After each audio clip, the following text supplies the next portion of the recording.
ये वीडियो अनुराग डोभल का है जिस वक्त वो इंस्टाग्राम पर लाइव आते हैं। अनुराग डोभल जिसे लोग UK07 राइडर के नाम से जानते हैं और ये बिग बॉस 17 के कंटेस्टेंट भी रह चुके हैं और बहुत ही फेमस यूट्यूबर हैं।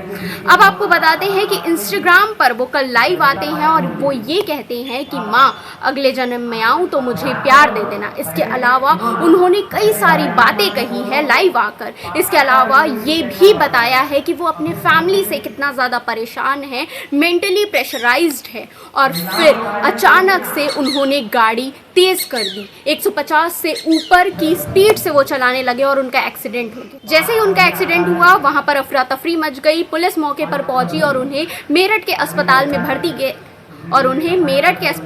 भर्ती किया गया है। अभी फिलहाल वो सुरक्षित है, लेकिन उनका जो लाइव वीडियो है वो अब वायरल हो चुका है। अगले जन्म आऊं मम्मी तो प्यार दे देना, बस प्यार दे देना बाबू, बहुत जरूरत थी प्यार की। Let's go for the final drive.